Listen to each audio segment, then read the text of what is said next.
Again, welcome to Physics 4B. Today is May 13th. We still are finishing chapter 30. So far, what we did with chapter 30, which was quite a bit of material in it, honestly, we introduced the two devices really at once. We introduced the transformer, and we saw that transformer works only in an AC circuit or time-varying currents. So what a transformer is, basically, it's made up of two main components. You have a primary and you have a secondary. The number of turns will determine basically the ratio of the voltages between the primary and the secondary. And the way they operate basically is that there is a current in the primary, and the current in primary will create a magnetic field in the region where basically it's going in turns. And the number of turns, like I said, determines the strength of that magnetic field, because the more you have of them, basically the more loops you have. So the stronger the magnetic field is going to be. That's why it's proportional to the number of turns. And as a characteristic, actually, it turns out to be the way the turns are packed. Okay, the density of the line, the density of the packing, basically. How many turns are you going to do per unit length? Okay, that is a critical number. Turns out to be the ratio of the number of turns over the length of that solenoid determines its characteristics in the end and the strength of the magnetic field. Now, the magnetic field is distributed over an area, therefore I have a flux. That flux is actually common between the primary and the secondary. It's called the linkage flux. Okay, now what happens is when the current changes with time, the area is fixed. Of course, you can't monkey around with the area. That is, you cannot do anything about that. Geometry is fixed. And usually also the material that goes in there is also fixed. The permeability is fixed. So the only thing you can do in this case is play around with the electrical current. In doing so, the magnetic field changes, and the magnetic field changes the flux. The linkage flux changes, and if the linkage flux changes, then it's going to induce a voltage and EMF in each and one of the turns in the secondary. So the secondary now will have an EMF on it. If you connect the ends of the secondary, now you'll have actually current in the secondary. The ratio of the voltage between the primary and the secondary is really proportional to the ratio of the turns between the primary and the secondary.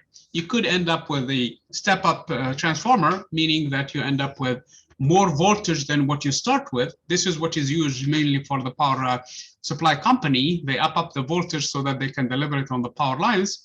And then when it comes to the consumer, most of the times, 99.9% of the times, they do a step-down transformer, which is, in this case, you take the high voltage and you bring it down to an operational value depending on the device, depending on where you want it to be. So that is basically the principle of the transformer. It turns out there is something that we can call in this case, because there is an inductance in here. So what happens in the secondary circuit, there was no power source. All the power source is coming through the magnetic and the electric field that is induced by the changing magnetic field in the primary. So this is the induction, therefore we define the mutual inductance between them, because I can reverse the process. I can make the secondary as a primary and the primary as a secondary. That's why the mutual inductance in here is actually common factor between both of them. And we found the mutual inductance in the simple case of a solenoid, and we can find it under any geometry, as long as basically here is the idea behind the mutual inductance. You have a current in the primary. By several processes and several laws, you will have a flux in the secondary. End of the story. How much flux will you have in the secondary? Depending on that geometry between them, depending on the material between them, and all of that. It has nothing to do with anything else. Obviously, it depends on the current. And that's why it's proportional to it. So the flux in the secondary is proportional to the current in the primary. If you don't have any current in the primary, well, you don't have a magnetic field, you don't have an EMF, you don't have any, so you don't have a flux in the secondary, okay? There is a proportionality in there, and the coefficient of proportionality is what we call the mutual inductance. We actually went a step further than that, and we said, okay, you know what? We can actually do a self-inductance, because what prevents a wire when it's turned around itself, if it has a current running through it, creating a magnetic field, And then that magnetic field, now it varies with time. If it varies with time, of course, then in this case, there will be an EMF opposing that change, and that is the self-inductance. So a wire could impact itself, basically, and prevents changes in the current, or at least tries to, okay? So there is energy in here that needs to be done to overcome that change in the current. And that energy, we were able to find it at the end proportional to the current squared. As a matter of fact, it's 1/2 times the self-inductance times the square of the current. So this is where we ended up. This is similar in a sense to a capacitor in a lot of ways. First of all, capacitor traps the electric field. This one traps the magnetic field. Because we saw in the case of the solenoid or different geometries that the magnetic field outside is 0 with the exception of the inside of the inductor or the device that we're looking at, where actually the magnetic field is non-zero. And we were able to find it. In the case of an infinite solenoid, the magnetic field turned out to be proportional to the current. Basically, it's mu naught times n divided by L, where n is actually the number of turns divided by the length of the solenoid, which is, as I defined it, the linear density of the turns, times the current. Because the current is the one that creates a magnetic field to begin with. So if the current is not there, then we don't have a magnetic field. So this device is similar to the capacitor in a sense it traps the electric field. I mean, traps the magnetic field. The other one traps the electric field. The capacitor traps the electric field. And then we were able to find the energy stored in a capacitor, which turned out to be proportional to the square of the charge divided by 2c. In this scenario, it's the square of the current in the case of the inductor times, again, 1/2 times the inductance. So that there is some parallels in here. As a matter of fact, we're going to push this symmetry a lot. Okay, we're going to push this thing a lot. So let me share the screen and see where we stopped last time. Where is the? Okay, I don't see it in here. So let me pull it from. Hopefully, usually it's toward the end. Man, I don't even see it in here.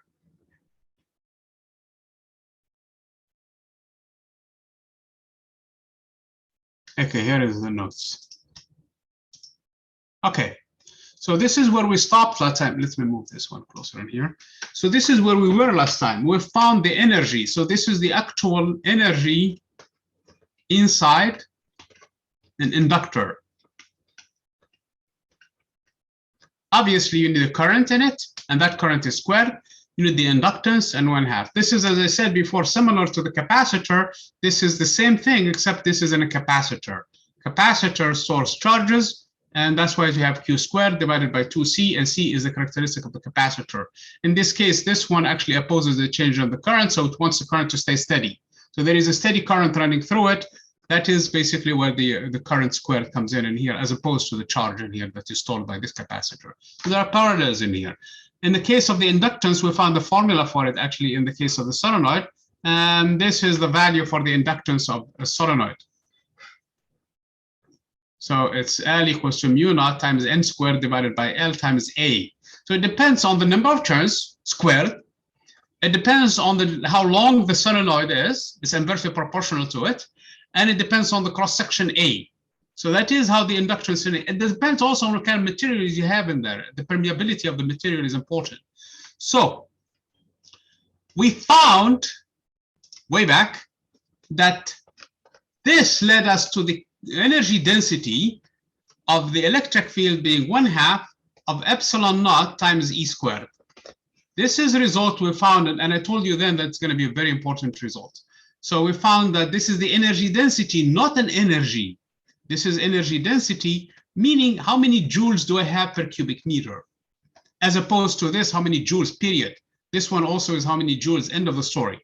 This one is actually an energy per unit volume for the electric field. Did I put an E and a B in here? I didn't mean to put a B in here. I meant to put an E in here because that was for the electric field, not for the magnetic field.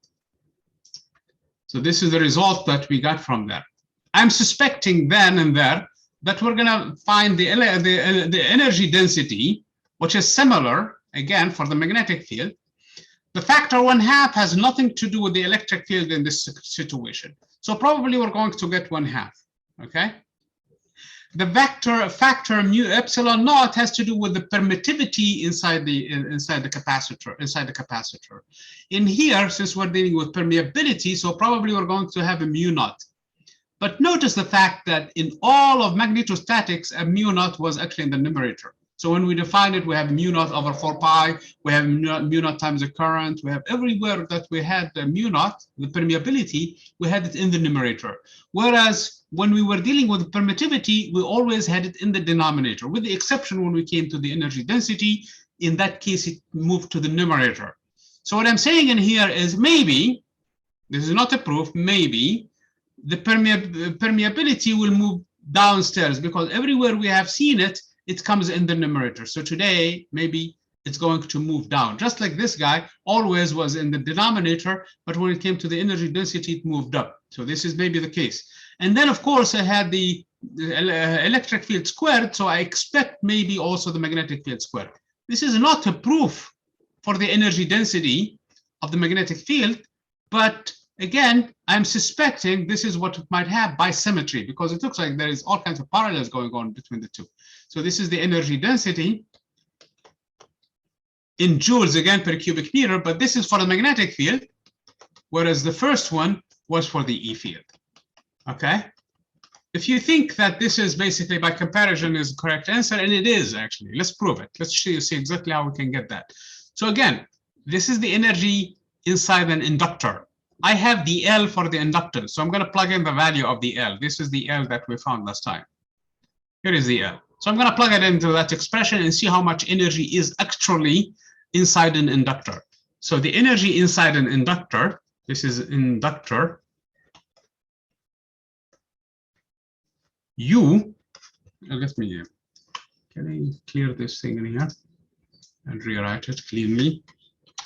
So U inside an inductor is 1/2 times L, and L, we found it last time to be mu naught times the number of turns squared divided by the length of the solenoid times the area. So I'm going to plug in the value of that in here. So it's going to be mu naught times the number of turns squared divided by the length of the solenoid times the area. But that's not enough. We need to multiply that by the current squared, the I squared. But notice the energy density is not expressed in terms of currents, it's expressed in terms of the, in this case, the electric field. So probably we would want it also in terms of the magnetic field. When we found the magnetic field inside the solenoid, we found the magnetic field inside the solenoid to be mu naught times the energy times the number of turns per unit length times the current. So this is on the primary. We actually found it before that when we started actually this calculations. Here it is, okay? This is actually a different type. This is a toroidal solenoid. Let's look at the linear solenoid, the one that we were talking about. So we found the magnetic field in this scenario to be equal to this value. Mu naught times N, which is the number of turns per unit length, times the current, okay? N, if you remember, little n was equal to big N divided by L. Here it is, okay? So the magnetic field and the current are proportional to one another. So we're going to get rid of that current in this expression. So basically what we know, the magnetic field B is equal to mu naught times N over L times I, okay? Since I need I squared in here, so from here, I'm going to get I squared is equal to B squared times L squared divided by mu naught squared times N squared. All I did was square this quantity, basically solve for I and square it. So I'm going to plug this in here. And now I have the energy. This is the total energy, not an energy density. This is in joules still, okay? Inside an inductor, and that's going to turn out to be U sub L is going to be equal to, first of all, we have the factor 1/2. So let's write 1/2 times the mu naught times N squared over L times the cross section A times the current squared. Here is the current squared. It's B squared L squared divided by mu naught squared times N squared. Well, we have cancellations abound. We have N squared and N squared canceling. We have L squared and L canceling. And we have mu naught and mu naught squared canceling. So we're left with quite a few things. So let's clean them up a little. So we have U sub L, U inside an inductor is 1/2, where mu naught, there is none of it in here. There is the area. There is a B squared in here, as we thought we should. And indeed, we have a B squared in here coming from the current squared, times the area A, times one of the length is left in here, L, divided by mu naught. That's all there is left in the denominator. Everything else is gone. Okay. What is the area times the length of the solenoid? Let me go back into the geometry that we started with way back, actually. What is the area times L for the entire solenoid? L, by the way, is the entire solenoid, or at least this region where the magnetic field is trapped. And what I'm assuming in here, this L is where the magnetic field is trapped, because this is the number of turns in here. So what is A times L? Just the volume. It is. That is the volume of the solenoid where the magnetic field resides. Okay? So this is actually the volume. So this is the volume. So what I'm going to do now is divide by the volume and define the energy for the magnetic field now being just the total energy divided by the volume. Obviously, the volume cancels, and I will be left with 1/2 of B squared over mu naught, exactly how I thought it should work out. So this is an energy density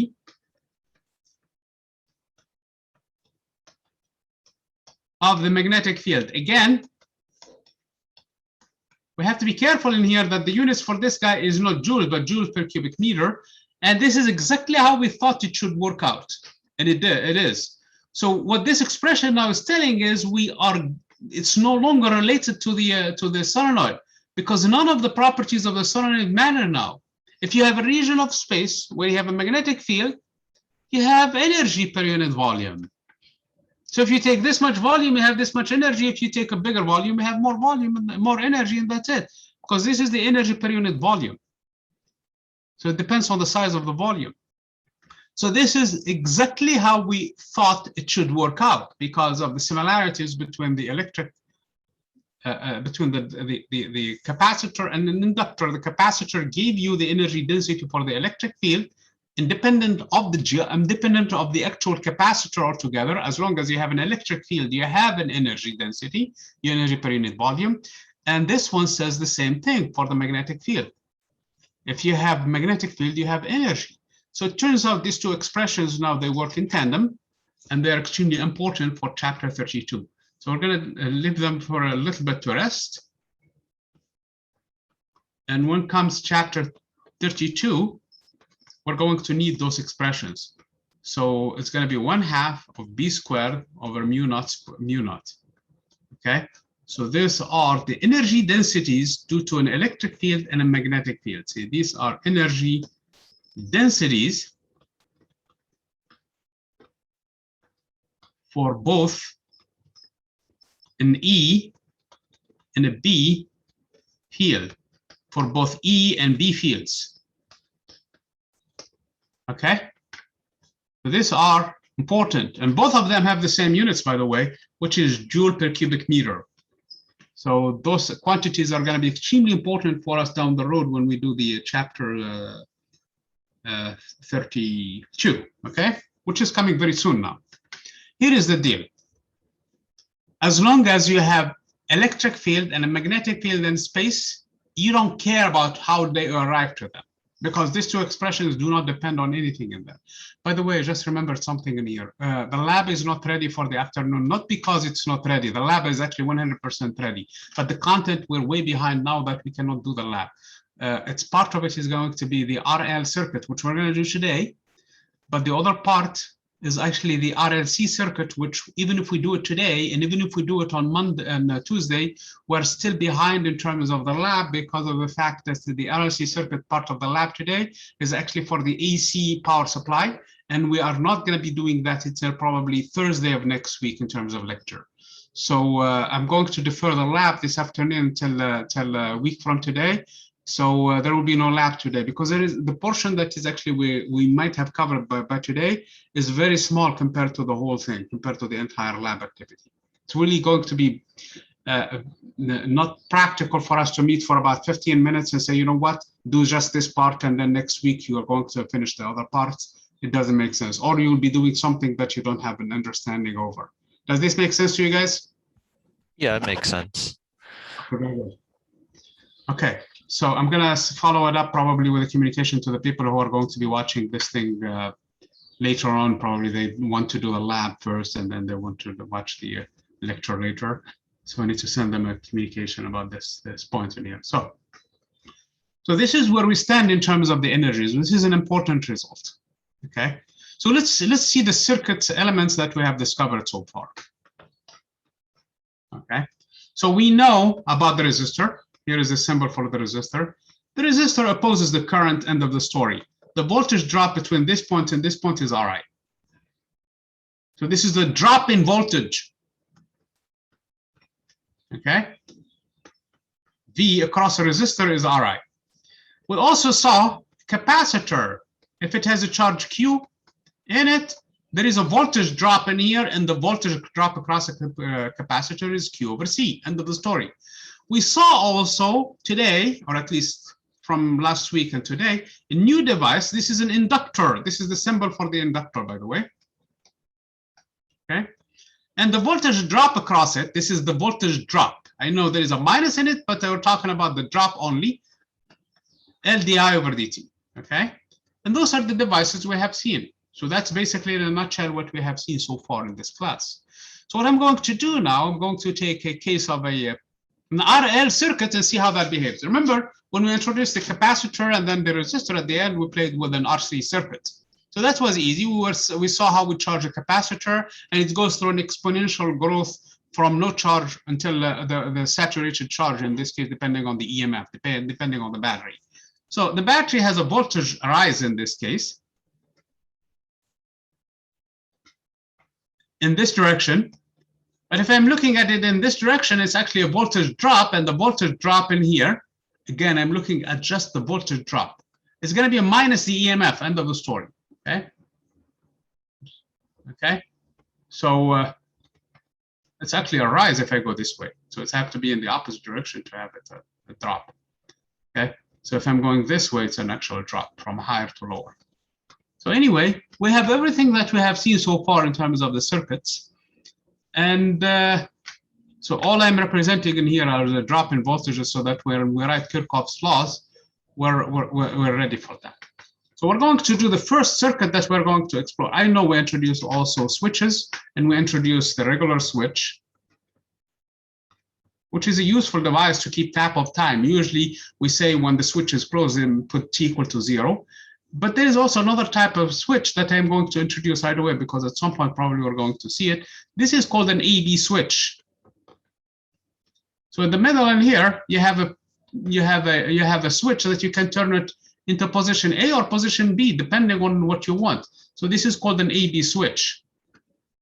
Actually, we have them in the lab, and they are labeled as such, AB switch. Okay, you turn the dial. It's A that is closed. You turn the other dial. Now it's B that is closed, and you put it in the middle, and both of them are open actually. Okay, you can have it like this one also. You can have it in such a way that it's completely open on both sides, like the other regular switch. This is the switch S. Usually in here, you can have it open or closed. This one also, you can have it open or closed, or open on one side and open on the other, or not on the other, not on the other. So that's actually another useful device that we probably are going to see, in addition to the voltmeter and ammeter that we saw other devices, in addition to another device that we introduced, but rarely we're going to deal with it in circuits, and it's this device that has this representation with an M in it. That is actually a transformer.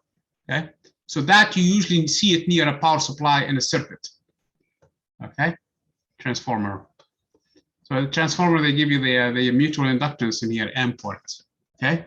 In the case of the inductor, they give you the L for it. So the R is given for the resistor, C is for the capacitor, L for the inductor, the EMF for the battery. This, they don't have any characteristic other than 0 and infinite voltages, infinite voltage drops. When it's open, it's an infinite. When it's closed, it's 0 on that side. And this one, they give you the mutual inductance for it. So there is a primary in here that has a current, and secondary that has a different current in it.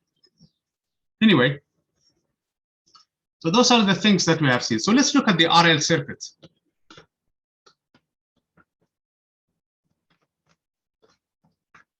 So imagine we need the following circuit, okay? We have a resistor followed by an inductor.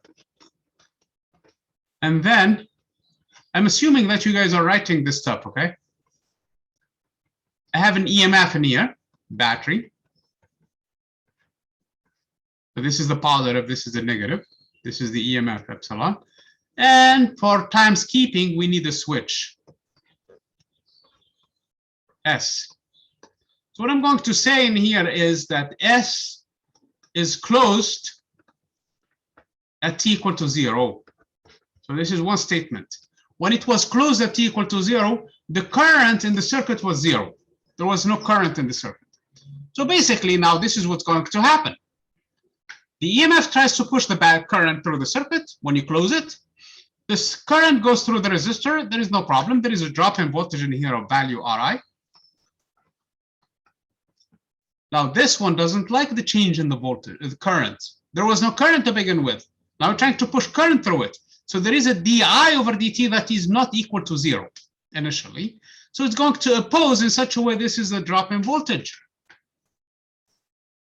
Obviously, if we complete the circuit in this direction, following the current direction, then we're going to rise in potential in here from the negative to a positive by a value of positive EMF in here.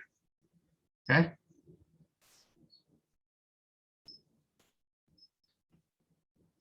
This is the actual drop. I'm sorry. This is a drop. You go from positive to negative. This is the actual drop. This is the EMF. But if you go in the opposite direction like everybody else, yes, it's going to be a negative epsilon because we're going from negative to positive. Anyway, so let's look at the voltage drops in this situation. Starting from any point, let's call it this is the starting point, start. Obviously, if I say this is start, it's also a finish too. So if we're going to do the loop rule. So we're going to start in here. The first thing we're going to see is the resistor, and the drop across the resistor is Ri. The drop across the inductor is L di over dt. And the drop in voltage across the capacitor is actually a rise. So it's a minus drop of the epsilon. And then by the time we go through the switch, there is no drop across the switch.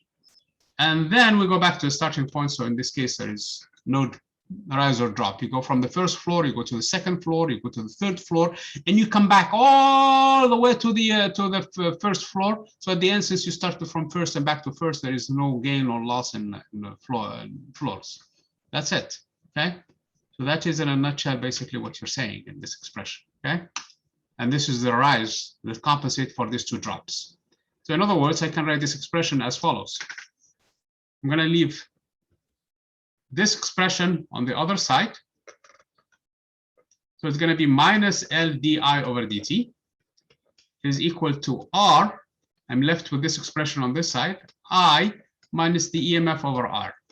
Okay, all I did was take R as a common factor in here and leave it on this side and move this one to the other side.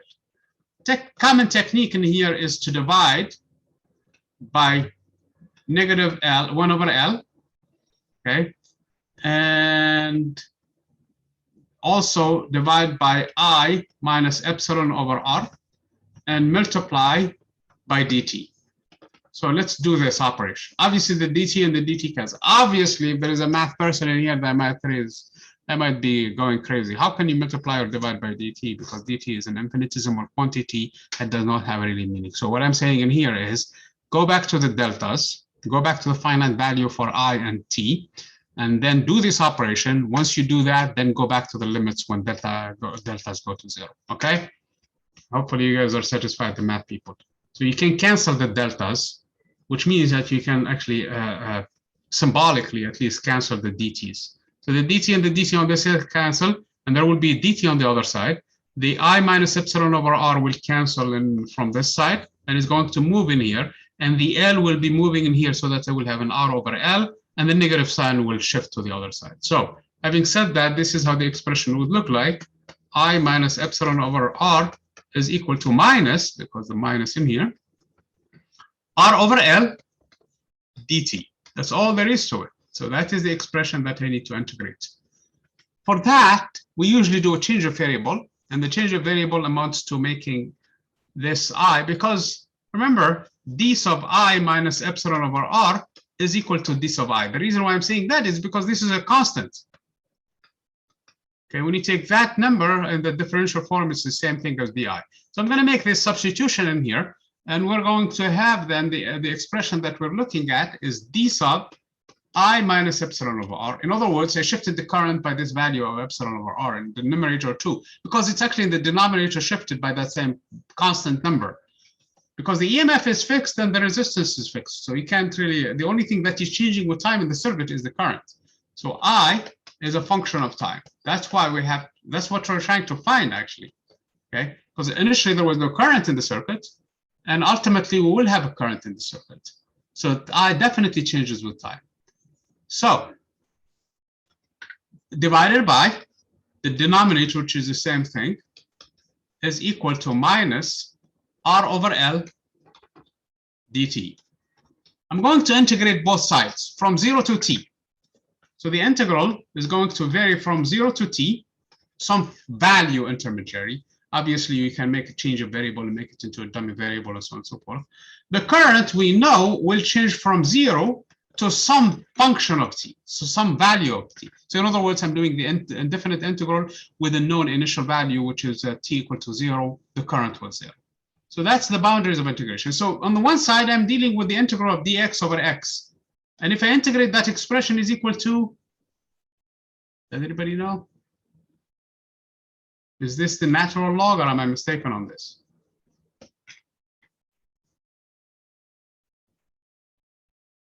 Yes? That's the natural log.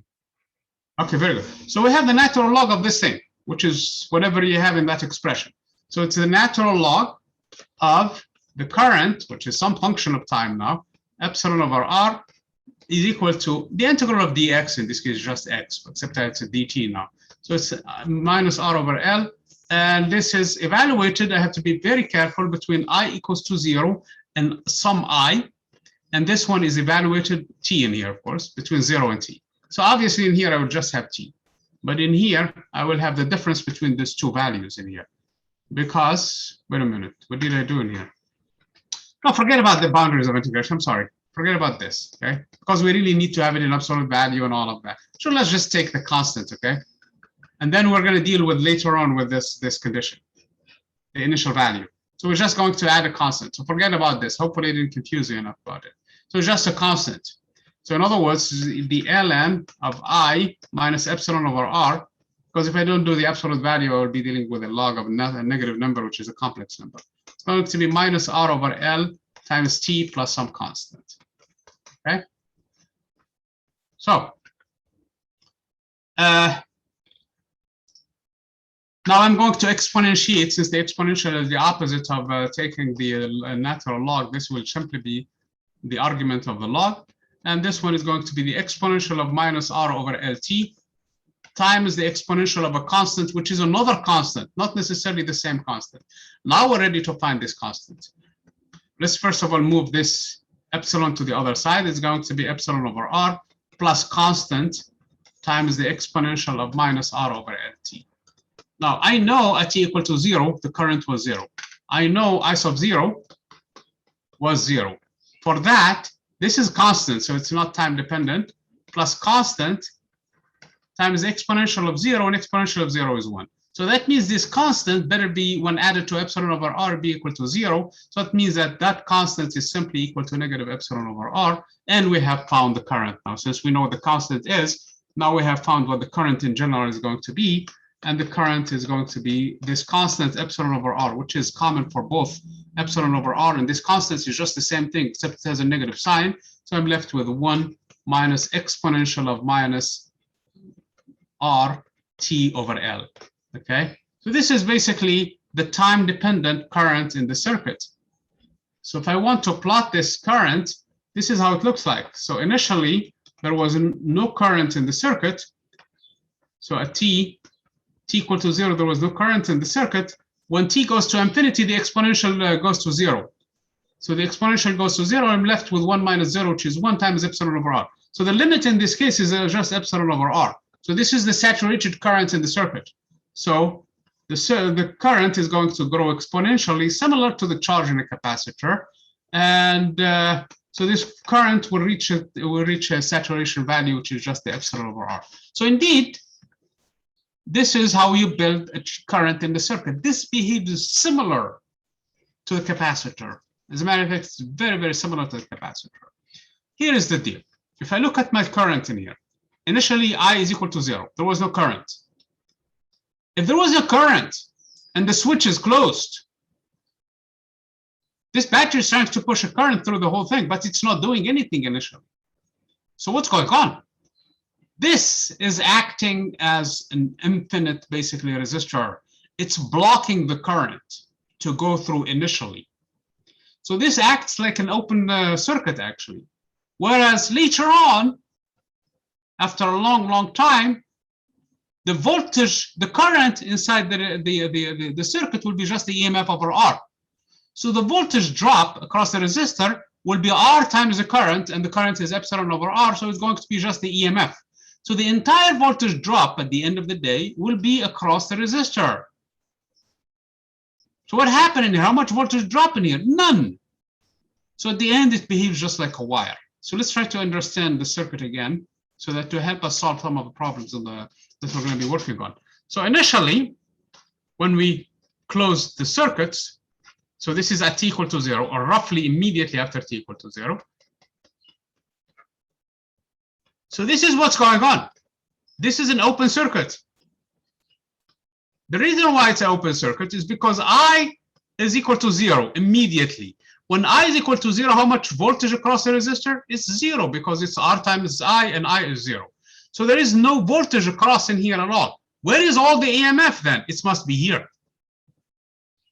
Because if I add all of the voltages, I must find this voltage in here. So the VR plus VL must be equal to the EMF. Since this is 0 initially, the voltage across the resistor, the inductor, then must be the one across the EMF. So it's acting as an open circuit. So this is immediately.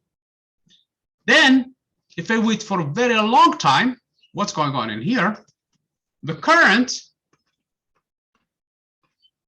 we know it's going to be epsilon over R. We just found it. This is the limit. When t goes to infinity, the voltage is going to be the EMF over R. So now, if I'm trying to find the voltage across the resistor, well, the voltage across the resistor is simply the current, which is EMF over R, times the resistor. The R cancels, and this is actually the actual EMF of the battery. So how much voltage I have in here? So if this is epsilon over R times R plus something for the is equal to the EMF, this better be 0. So there is no voltage drop across the inductor at all. So it's acting like a wire with no resistance whatsoever. So this is when t goes to infinity. So if they tell you in a problem that the circuit has been open for a long, long time, and you see an inductor, just cross it, make it a line with no resistance whatsoever. If they tell you immediately after they close the circuit, and you see an inductor in the circuit replaced by an open circuit, there is no current going through it, end of the story. This is as opposed to what we did with a capacitor. With a capacitor, remember, we were dealing with Q over C. Initially, so this is a capacitor. At t equal to 0, or roughly around it, the capacitor is replaced actually with a wire. Because there is no charge initially in the capacitor, so there is no voltage drop across it, so it's acting like V equal to 0. So VC is equal to 0 initially. Whereas if you wait for a long time, the capacitor is fully charged, and it will not allow any more charges going through it, any more current going through it, because it doesn't take any more charges. It took all it can take. So in this case, the capacitor is actually acting as an open circuit. So when you see a circuit in here for the capacitor, you just replace it with an open circuit, no current flowing through it. You see how the roles are reversed now? The roles are reversed in a sense. The capacitor acts as an open, the inductor acts as an open circuit in here, meaning that V is as big as it can get, which is the EMF in this case. So it's an open circuit with an infinite resistance. That's what that means, really. When it's initially immediately after you turn it on. And if you wait for a long time, it's actually going to be short-circuited because the VL will be 0. Okay. Whereas for the capacitor, it's the opposite. The capacitor, and they tell you that immediately after we close the circuit, what happened to the capacitor? Then you just treat it as a wire, because at that point there is no charge in it, so there is no voltage drop across it. VC is equal to 0. But if they tell you we'll wait for a long, long time, in the case of the capacitor, just make it as an open circuit. That means R is as big as it, I mean, VC is as big as it can get. That means you can take R to be infinite in here. There is no current going through it. I is equal to 0 going through it. Okay. Hopefully this makes sense for you guys. This whole argument about the charging of a capacitor and building up of a current inside an RL circuit. Okay. We still have another thing to talk about, and that is the LC circuit.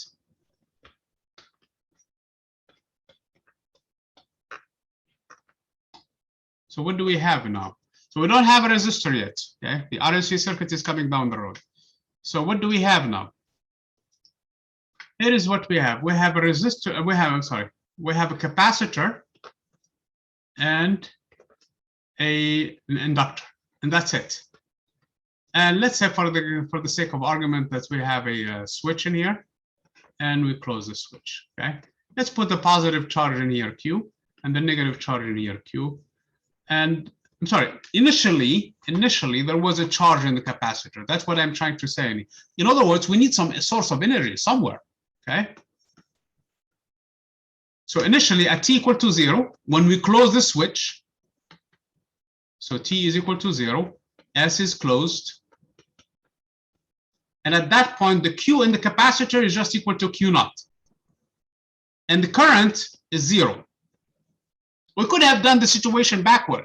We could have built a current in the circuit and then connected it to a charge. The capacitor doesn't have charge, or did both of them. We could have done both of them. There is no limit. Here is how practically this is done.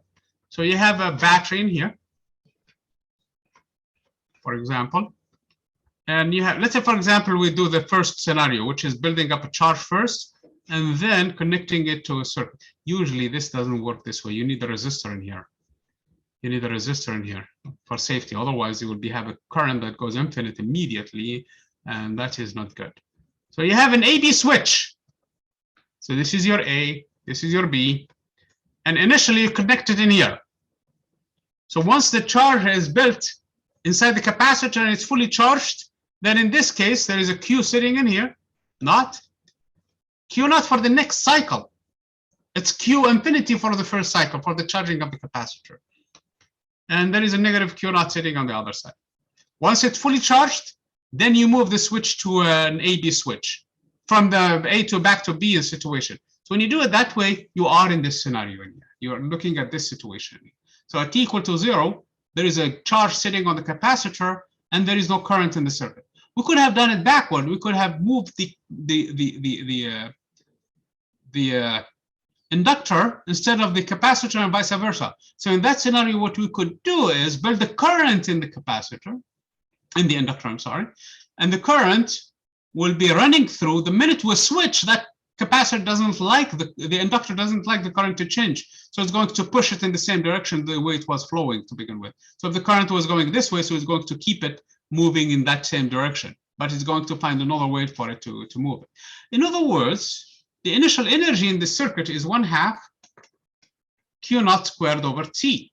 In the second scenario, the initial energy is just 1/2 of Li naught squared, where I naught is the last current that was built up in the inductor. In general, you could have both. If you look at any circuit like this circuit, for example, what is the circuit that I have? A bunch of stuff in it. This one. This, you could have a current running through the circuit, and this circuit is such a way that there is charge stored in this capacitor, and this capacitor probably, and this capacitor also, but there is also current running through the circuit in here and current running through the circuit. This one has, well, it's 1/2 of Q, the charge is stored squared divided by C. This has its own charge 1/2 of Q. It's Q squared divided by its C. This one is have 1/2 of its Q squared divided by its own C C, and this one could have also 1/2 of the its inductance times the L times the current squared, and the same thing for this one. Now, if you unplug the device, there is a lot of energy still in here. There is a lot of energy still in here. There is a lot of energy still in here, and there is a lot of energy in here, and there is a lot of energy in here. You have resistors actually in the circuit, and it's not represented in here. The role of the circuit, the resistors, will be to dissipate that energy, wherever its source is. If it's coming from the inductor, it's going to chew on it until it kills it. If it's coming from the capacitor, it's going to eat it until it's completely gone also. So this is basically in a nutshell what's going on. But we're going to take this simple example, okay? One of these many examples to see what's going on. Let me tell you the similarity where we're headed with this analogy. If you guys remember from physics 4A, I'm sorry, you have spring with constant spring K, and you have a mass attached to it, M. So what you do in this case, you move the spring, or you move the mass in such a way that the spring now is elongated. When you let go of it, what happened in this case, there is a potential energy inside the spring, which is 1/2 of kx squared. And that potential energy is converted to a kinetic energy, which is 1/2 of mv squared. And this is 1/2 of kx squared. And there is a fluctuation in this case because the minute, so now you have 1/2 of kx naught squared, the initial displacement. So when you let go of it, that potential energy is being converted to 1/2 of mv squared. When it's in here, it's all of the kinetic potential energy is gone into kinetic energy. But then there is no potential energy because the spring is relaxed now. But there is kinetic energy. That kinetic energy will keep the mass moving in the same direction. That's its inertia. And converts now that kinetic energy back to potential energy until this spring is fully compressed to an amount that is equal to negative x naught. When you square negative x naught, when it's compressed by the same amount, it's going to be positive still. So now you have the energy fully converted into potential, and then the process reverses. So you have that fluctuation. So this is actually an oscillation from physics 4A. This too is going to have an oscillation. So this is what's going to happen in here before we do the math. So there is a charge now. So the minute the switch is closed, the switch S is closed. So in this case, there is a charge. The charge sees that there is a way for it to discharge. Then it's going to try to push the charge through the inductor. The inductor opposes the change in the current. So it's going to oppose it, yes. But it's going to have a different, depending on, of course, the charge, the energy that is in there. So it's going to push it nonetheless until, in doing so, it's losing some of its energy. Remember, it has 1/2 of Q naught squared over C. Now, the energy is building up in the inductor at the rate of 1/2 of Li squared, where I is a current that is passing through it. And in doing so, at some point, the entire charge Q naught will come to the other side and cancel negative Q naught. And at that point, the capacitor has no energy whatsoever to do anything. But there is a tremendous amount of energy now in the inductor, and that is 1/2 of Li squared. It's going, since there is no more energy in the inductor, so it's going to push the current in the same direction because of that energy. And will continue doing so to build the charge now of positive Q naught on this side, in draining this side by an amount of charge negative Q naught. At that point, when there is the amount charge in here is Q naught and in here is negative Q naught, this will run out of energy.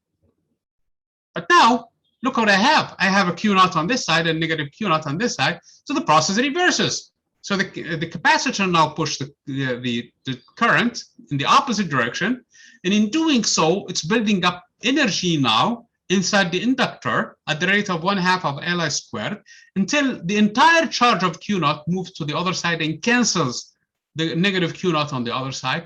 But now the capacitor will take over. I mean, the inductor will take over in a sense that it's going to push the current in the opposite direction, continue actually moving it in the opposite, because it doesn't like current to change at all, just like the mass doesn't like to stop. But ultimately, it's going to stop once all of its energy is converted to potential. The same thing in here. So this too is going to be an oscillator in the same fashion. So let's find things in here. First of all, the current is going to be flowing in here, and it's going to be the rate at which it's being discharged from the capacitor. So we know that, okay? Because of that, there is actually, if I take this as the starting point, there is a drop in voltage in here of L di over dt. and there is a rise of potential in here that is equal to minus Q over C. This is at some time in the future. So this is, and once I come back, there is nothing else in the circuit. So I'm back to zero. So this is how Kirchhoff's rule would look like now. So there is a drop in voltage across the inductor, minus, because I'm rising, I'm coming from the negative side, Q over C across the capacitor, and that gives me zero. However, I know that I, the current rate, is minus dQ over C, dt, I'm sorry. And this suggests immediately that the derivative of the current with respect to time is minus the second derivative of Q with respect to T. So now, if I plug it into this expression, I will have two minuses, which I can get rid of. So I have a minus L, the second derivative of Q with respect to time, minus Q over C is equal to 0. Obviously, the minus cancels. And I have the same expression as that of F equals to ma. Because in here, F is mass times acceleration plus the spring constant is a restoring force. So I'm going to move it to the other side and write it as Kx is equal to 0. So the two equations, they look identical with the exception of the charge Q. Let me first of all clean up that negative sign. So I have L dQ over dt squared plus Q over C. The two equations look identical, look similar between the mass and the inductance. The mass opposes a change in the velocity, that's the inertia. The inductance opposes the change in the current, which is the rate of charge, Q. The charge Q is replaced by the X, the displacement. The time is the same. K, the spring constant, is replaced with 1 over C, and everything looks the same. So whatever happened then must happen here from physics 4a.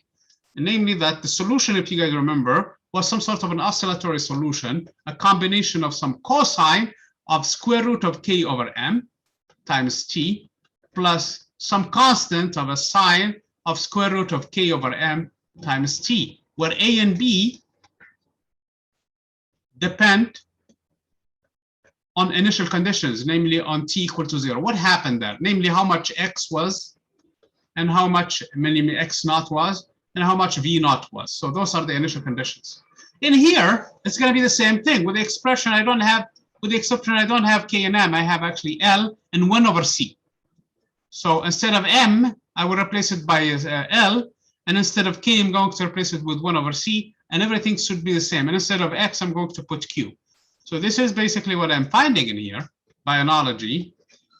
Q sub T is going to be some constant that depends also on the initial condition, how much current was in the circuit and how much charge was in the circuit. So in this case, it's a cosine square root of 1 over LC. Remember, L replaces M and K is replaced by 1 over C. K was in the numerator, so 1 over C becomes in the denominator, times T plus B times sine of square root of 1 over LC. Do you guys remember this discussion from physics 4a? When you did this, obviously you didn't do charge or anything, but you did this thing, don't you? Yeah, we did that. Okay, very good. So this is 100% analogy with the physics 4a, because everything is similar. So omega naught, the frequency of these oscillations is 1 over square root of LC. Remember, it's going back and forth, the charge and the current on both sides. And this is omega naught. So this is actually has the radius per second. Okay. So this is the natural frequency of the circuit. Therefore, this is actually an oscillator.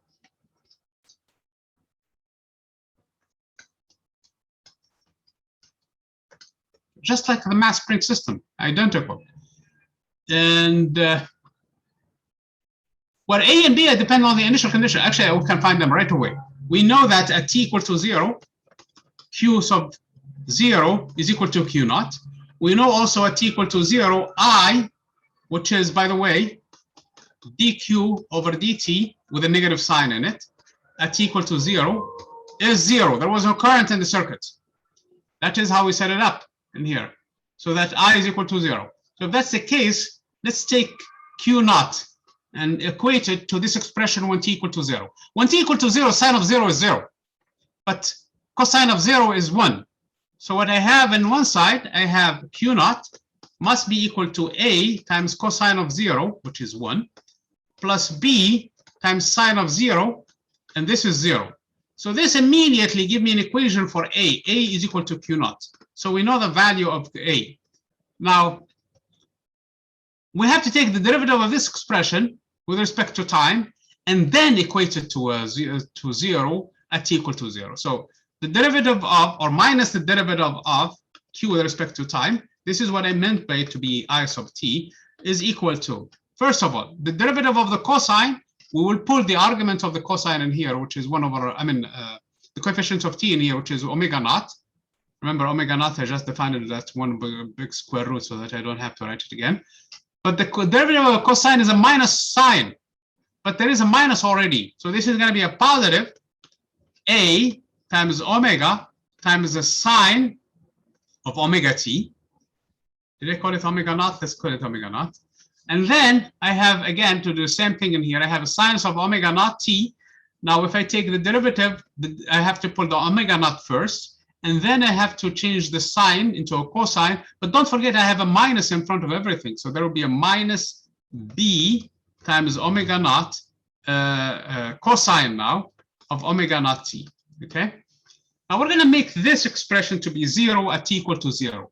So at t equal to 0, I sub 0 was 0, and it's equal to A times omega naught times sine of 0, which is 0. So this whole expression doesn't show up.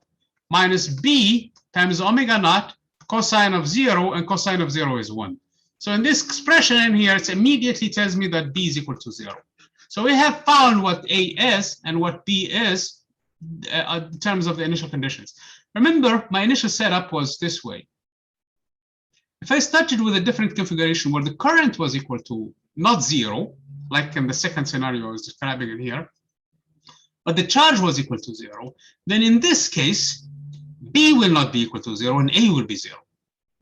In other words, the solution will be a sign. Or I could start with both of them basically not being 0, in which case both A and B will not be 0.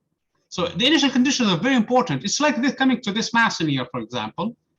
Instead of pulling the string in here, pulling the mass in here and let go of it, you can just give it a kick. You can kick it while it's sitting in the equilibrium position, and it's going to do the same thing. So in that case, you have an initial velocity as the initial condition, and you don't have an initial elongation of the spring. So in other words, you have an initial kinetic energy instead of an initial potential energy. And it's the same thing. It's going to oscillate. The thing with it is, you can do both. You can pull it and kick it in the same time. Pull it and push it if you want to. Okay, pull on it when it reaches some distance, and then let go of it by pushing it, giving an initial velocity too. So you can do both. So that's why this problem in general can have both A and B in it. So it could be a cosine and a sine, and it's a combination of both. So now we have found what this expression is. We know what A is Q naught. We know B, so the actual solution for this problem, then we have fully qualified it. We know exactly how much charge in the circuit is. It's going to be A, which is Q naught, times cosine of omega naught t, where omega naught is equal to 1 over square root of LC. As a matter of fact, we know the current now, I sub t, which is a negative of this derivative. The derivative of the cosine is going to be a negative, so times another negative, so it's going to be a positive omega naught Q naught times sine of omega naught t. As a matter of fact, we can plot everything now. The charge in the capacitor and the charge in the capacitor will be fluctuating cosine function. So this is the initial Q naught, and it's going at some point flip to become negative Q naught. And the current inside the other one is going to be omega naught. So let's assume omega naught is big enough. So in this, initially there was no current. When all of the charge is gone, now we have a big current, which is equal to Q naught omega naught. And then once all of the energy, the spring, it's moved to the opposite side. Now this energy is 0. And then, so basically, it's always in opposition. It's out of phase with respect to the other one. So the other one is coming down, the other one is going up, okay? So this is basically how we can see in here. So there is a perfect oscillation. So the blue one is supposed to be the current, and the dark one is supposed to be charge Q sub t, and the other one is supposed to be I sub t. So we have a full understanding of this problem, everything in here. So let me draw an analogy, which is a very important analogy for us to help us understand what's going on. How are we doing on time? We still have time. So here is where the analogy is. Mechanics, and this is electricity. And magnetism too, by the way. So we needed actually magnetism all the way through. Okay, so take mass M, replace it by inductance L. Take viscosity. Viscosity, if you guys remember from physics for A, is proportional. The force, of course, is proportional to the velocity. The velocity is going to play the role of the current, and B is a coefficient of viscosity. B. This one is replaced by the resistance. So this is actually viscosity, which is resistance, and the resistance R. The spring constant K is replaced by the inverse of the capacitance. So it's going to be a capacitor, the device that does that, but instead you have to have 1 over C, not K. Okay, you don't multiply by it, you divide by C. The displacement, which is X, is replaced by the charge, Q. The velocity, V, is replaced by the current, I. The force is replaced, F, is replaced by the voltage, V. Isn't this amazing, fun? You can do actually mechanical system, like a building, for example, that is very hard to experiment with. Instead of actually going and building it and see its responses to different stresses, so what you do in this case, you come up with an electrical signal similar to it, and put that signal under different voltage stresses or current stresses, and all of a sudden now you can see the response on an oscilloscope. Based on that, you can go back and say, you know what, my big building, which cost millions of dollars to build, will respond in such a way based on my analogy. This is called an analog analysis. Circuits. Basically, the correspondence between mechanical systems and actual, because the math will be the same. The math is going to be identical. Instead of doing F equals to ma, you're going to be doing Kirchhoff's rules. And you can have coupling also in there. You could have, for example, different sections of the building responding to different sections. So instead of you have only one X on one side, you'll have a different X on the other side, and there is interaction between them. Same thing with the circuit. You can have different loops, and there is also interaction between the loops. So in this case, you could also have the same, you can simulate whatever mechanical system that you can think of, you can simulate with an analog. Before the advent of computer simulations, people only had this techniques only to use. They didn't have computer programming things to do things. Even nowadays, if you have a super expensive and highly sensitive equipment that you would want to build that costs a lot of money, you really don't want to go immediately from a numerical simulation down to there. You really want to go through several stages, including some models of it too. Okay, and this is actually a good opportunity for you to do similar analysis too. You could simulate your circuit using this way, because the math is going to be the same. Okay, but it's very hard for you probably sometimes to even do the math because of the complications in the system. So what you do in this case, it's much easier to see and look at it on the screen. It's much easier to do it that way than having to actually do the math, which is probably sometimes you lose track of some parameters, especially if you're going to do an analytical analysis of your problem. It's going to be very hard. Does this make sense to you guys, this analogy? Yeah, now it all kind of really connects, and I really didn't expect that this would be used back then as a means to simulation. Very interesting. Yeah, that is how it used the analog circuits. It's really existed for a long, long time, and especially engineers took advantage of that a lot. So it's really a fun thing to do. Anyway, so which brings us to the last part of this chapter, which is a big deal. And we still have about 20 minutes, so let's hope we can cover it, okay? The Rnc circuits.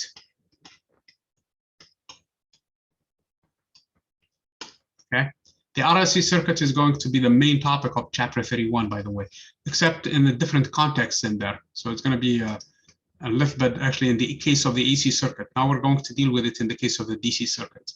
So here is the deal. This is more realistic than this one, because this one actually has no resistance in it. Like this one in here, it's really, you know, if you pull a mass on the spring, it ultimately is going to stop. Why did it stop? Because of friction. And you neglected the friction in here. So if you neglect friction, it's going to be a perfect oscillator.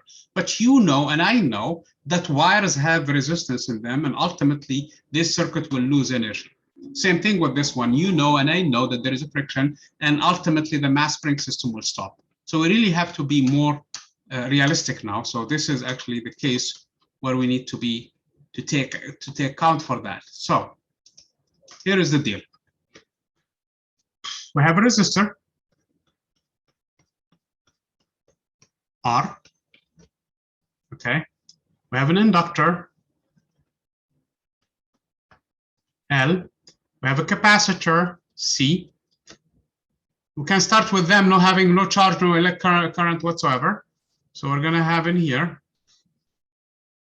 an EMF, actually a battery. And to keep tab of time, we're going to start with no current in here. We're going to start at t equal to 0.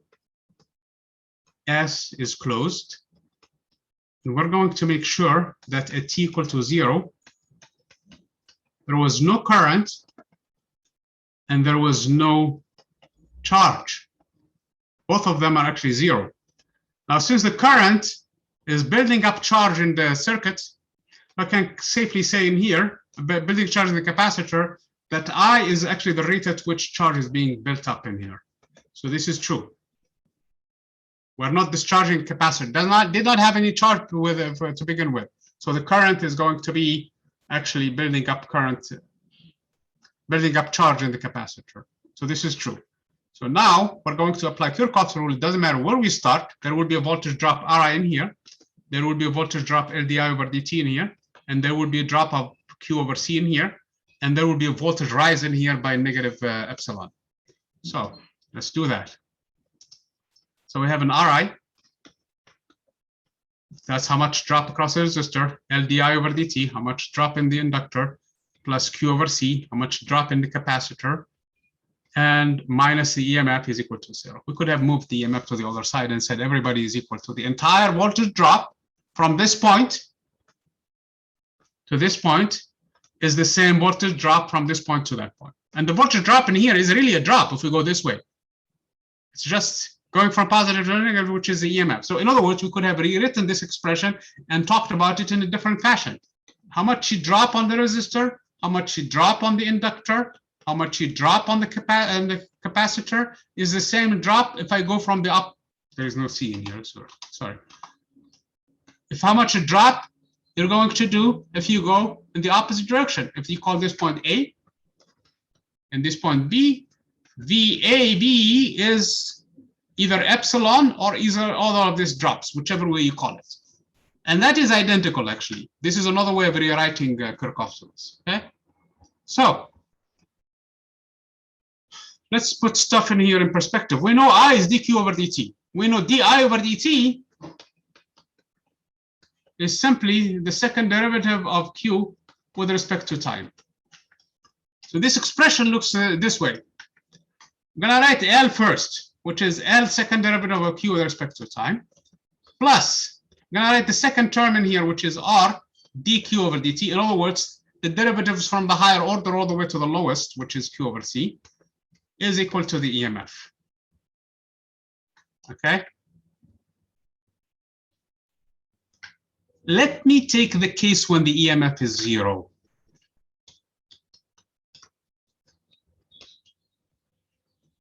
Okay?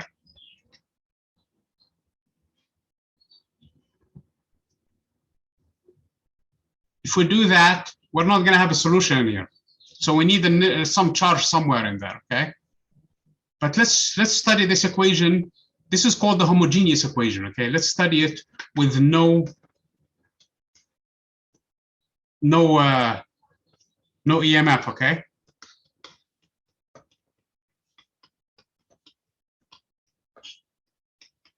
Did you do this circuit? I know some of you, at least from the other section, said they did not.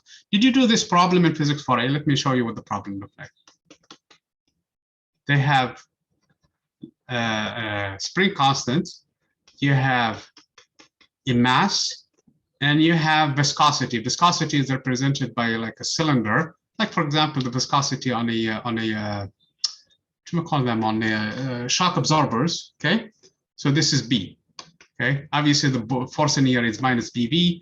This one gives you the mass, and this one is minus Kx. So what you say in this case is there is no external force. So you say m times acceleration, which is the second derivative of x with respect to time, is equal to minus the force. I mean, it's equal to the force from the spring, because if this move is one way, this way, this restoring force is the opposite to that, and that's how much it's that value. And minus this one opposes the velocity, minus BV. So what you do to this expression, you move everybody to the other side, and you will have this equation. V is actually derivative of x with respect to time, and k times x is equal to 0. Did you do this problem from physics 4a with viscosity? It's the same spring system, except now we have viscosity.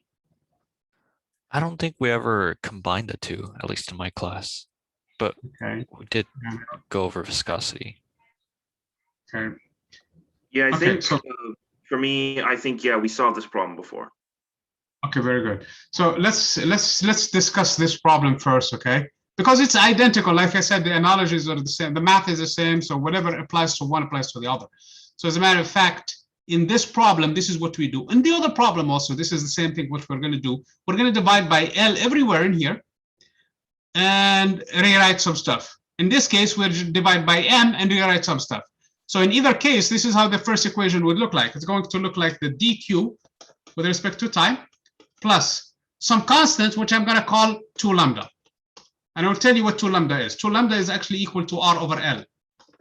In this case, 2 lambda is going to be B over M. Okay. So I'm going to call it 2 lambda for convenience. So when I divide by L, I will have an R over L in here. This is R over L. I call it just 2 lambda. So this is still dq over dt. Plus, I'm going to have 1 over LC. And I just saw for the case of an LC circuit, that's actually omega naught squared. Because omega naught itself is 1 over square root of LC. So 1 over LC is actually omega naught squared. So I'm going to leave that as omega naught squared. From previous definition, what omega naught was, is equal to 0.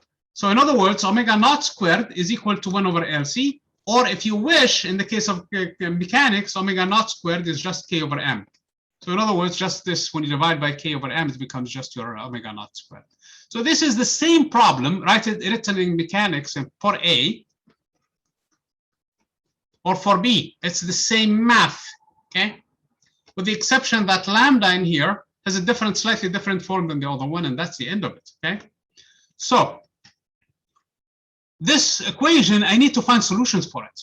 And I don't know really how to find solutions for differential equations. Nobody knows how to find solutions for differential equations or really knows for how to find integrals. That's another secret. I know probably your math teacher probably will not be happy if he hears you say that or hears me say that, but that's the truth. You only do by trial. You guess things, okay? So this is what I'm going to guess. I'm going to guess that maybe there is a solution, Q sub t, that is somehow proportional. I'm not saying it's equal to, I'm saying it's a proportional. Maybe there is a constant in there, okay? Some constant, if you like, times an exponential of some number times t, where alpha, if I can find it, I'm in business. Then I can combine this thing somehow and cook it. Now I have a solution. So my quest now is trying to find that alpha. If I do it, then I have a solution. So again, this is a guess. This is a typical guess when you come to this point. By the way, this problem, when you take DFQ, they give you the same problem for an RLC circuit, or if the person who's teaching your math class is more mechanical inclined, they will give you the mechanical system in here, one of the two, when you're taking that DFQ class. So they're going to give you that. We're not going to get into the details of DFQ and existence and all of that nonsense. We're just going to do this to find the solution. So obviously, the derivative of Q with respect to time, this is just a constant. We don't care for it. So the only thing that it does in here, the derivative of the exponential is just the alpha times the exponential. So it's going to be alpha times the constant times the exponential, which is just q. That's it. So whatever that constant, it doesn't matter. Now the second derivative of q with respect to time will do the same thing. Alpha is constant. I just am looking for it. Okay, that's my goal. So I'm going to take the derivative of q with respect to time. It's going to also bring another alpha times alpha, so it's going to be alpha squared. And the constant times the exponential is just my q. So if I sub in this expression in here, this is how this expression would look like. The second derivative will be alpha squared times q. The first derivative is 2 alpha times lambda times q. And this one has no alpha in it. So this is how the equation look like. So it's going to be alpha squared as a common factor. I'm going to take q out because there will be q from the second derivative. And there will be q from the first derivative. And there is already q in here. So everybody will have a q in it. So what I'm left with in here is 2 lambda times alpha, because remember, the first derivative will give me an alpha in here, plus the last term has no alpha in it, so has no derivative in it. So just omega naught squared is equal to 0. I have an expression that is equal to 0. Either q is equal to 0, and that is not good, because if q is equal to 0, that means there is no charge in the circuit. I don't have any current, I don't have anything. So that's a trivial solution that we don't care for. So we just want a solution where q is not equal to 0, because if it's equal to 0, what's the point? So this must be 0 then. If this is 0, I need to, it gives me the alpha. Actually, it's going to give me 2 because this is a quadratic equation, and that's better. I mean, we went for, we were looking for 1 alpha. We came ahead. We came actually with 2 of them. So we're a little richer than what we started with, okay? So it's actually good news. It's always good news when you have more than what you hope to have, okay? So you have 2 alphas, and actually that's the wisdom of doing also the 2 there. If I define the ratio of R over L or B over M as just being some constants in here, then I will have to deal with that, you know, nagging 4 times BC and all of that nonsense stuff and everything. So that's why you do the 2 lambda instead of lambda. So when you're dealing with a problem, it's better to deal with it this way. Okay, so in this case, it's going to be actually negative lambda plus or minus the square root of lambda squared minus this number squared. So in other words, we have found the alpha. We found 2 of them. So this could be a solution if we can play with this alpha a little. So this is the solutions we're looking for then. So that is actually the solution for this equation. Now, let me talk a little bit about the units, because it's important. We're not doing math, we're doing physics. Lambda has the units of R over the units of R over L, and if you work them out, actually it's the units of 1 over second. Omega naught is a frequency and or angular frequency, and that is radians per second. Radians is not a unit; it's just measurements of angle. So it's actually 1 over second. So comparing omega naught and lambda is actually comparing apples to apples, because both of them have the same units. So the fact that I have them next to one another, that is not a problem. As a matter of fact, both of them have the same units. As a matter of fact, alpha itself has the same units. Alpha has the same units of lambda, which is 1 over a second, and this square root of the second 1 over second squared is actually also 1 over second.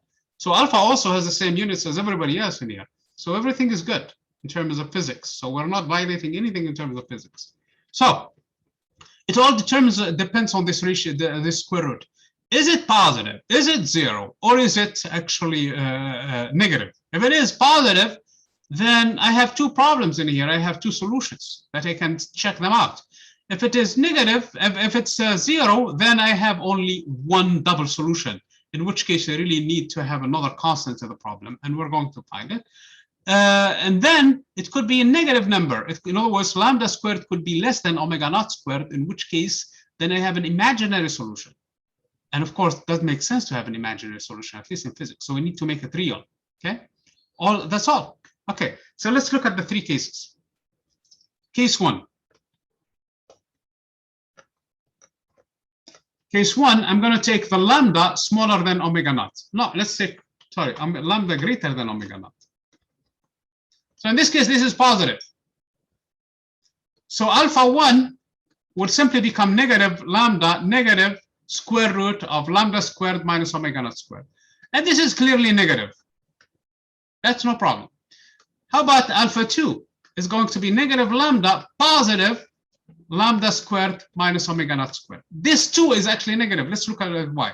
Because this term is negative, lambda, and this one is actually added to it something that is lambda squared minus something under the square root, which is going to be less than when you square it, the square root of lambda squared. Because this number, let's say for example, lambda is 10. This is negative 10 plus the square root of 100 minus something. Doesn't matter what that thing is. Minus 5 if you like, or minus 25. It doesn't matter. So it's going to be square root of 75. Square root of 75 is less than 10. So the overall number, when you add it, it's still going to be negative. So in other words, this is always going to be negative. Both of them are negative. In other words, I have two solutions. These are the solutions then, the actual charge Q. So Q sub T would be a linear combination of these two solutions. Negative alpha or negative lambda 1, lambda minus the square root of lambda squared minus omega naught squared. I'm going to take the minus out in here, and times T. Plus another constant B, exponential of, again, negative lambda minus the square root of lambda squared minus omega naught squared, and the whole thing is times T. This too is negative times because of this negative sign. So this will decay exponentially to 0, and the other one will decay exponentially to 0, and I have a rapid decay of the solution. So whatever charge I start with in the circuit, whatever current I start with it in the circuit, is going to decay immediately to 0. So this solution decays exponentially, violently, I should say, rapidly to 0, with time going longer and longer because the exponential goes to 0. So this solution is called actually overly damped solution. So basically what's going on in here is that the resistance, because that's what lambda is. Lambda is, if you guys remember, is the ratio of R over L. Or in the case of viscosity, is the coefficient of viscosity over M. In other words, you have very strong shock absorbers. The minute the car hits a bump, it's going to kill it right away. So that's actually good. You need overly damp the situation there. Otherwise, the car will start to go all over the place. You don't want that, okay? So this is case 1. Case 2. Oh man, we still have 2 minutes, okay? So let's discuss case 2. And then when we meet on Tuesday of next week, we're going to continue this discussion. Case 2. When lambda is exactly equal to omega naught, obviously the square root is 0. We can prove, and I'm not going to prove it in here, that the solution will be like this. Q sub T would be some constant plus another constant times time times the exponential of negative lambda T. This too will die out because this is a polynomial in T of the first order. And this one has an exponential which is going to overwhelm it no matter what. So this too is actually going to be damped. But this is going to be damped in such a way that lambda is equal to omega naught. So what does this mean? Lambda, remember, is R over 2L, because 2 lambda is R over L, is equal to 1 over square root of LC. So if I can solve in here, I can find the resistance that makes this happen for me, which is going to be, oops, it's going to be square root of, if I take this L back inside the square, it's going to be 4L over C. You can solve this equation and find this is the damping that this is the resistance that makes this happen. So this is actually called the critical damping.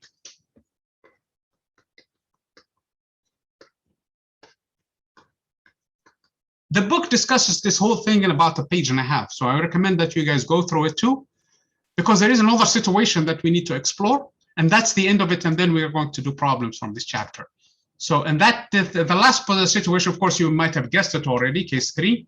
And case 3 is when actually lambda is less than omega naught.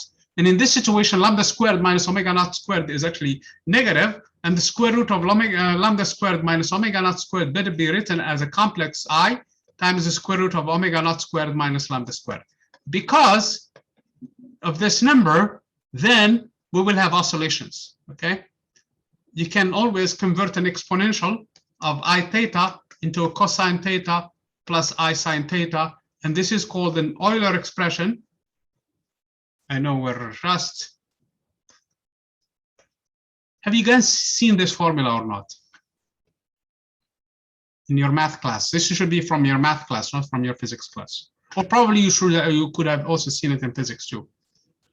Yeah, Does this ring? Yeah, I'm familiar with the Euler formula. I've seen it before. Okay, very good. So we're going to use it to convert this exponential, because I have an exponential in here, to trig functions, and this will be an oscillatory behavior, but it's also going to be decaying. And this has actually turned out to be the most important case of the three above, unless you have shock absorbers. In this case, actually, you need this. If you see your car oscillating, so if you go to a used car and you try to buy it, test it, push it around, see how much it's going to oscillate. If it oscillates, probably you need shock absorbers, okay? You need to spend about $600-700 on it to get it fixed, okay? And that's over time, things go away. I mean, they start to deteriorate, so you need to get them fixed anyway. So we're going to stop in here. I know I went a minute over. So we're going to stop in here. And when we meet next time, we're going to finish this chapter, which still have this section in it. And then we're going to do several problems. Actually, as a matter of fact, I think I have planned about 6 or 7 problems from this chapter. Sounds fun? Sounds good. Okay, so I'm going to stop the recording.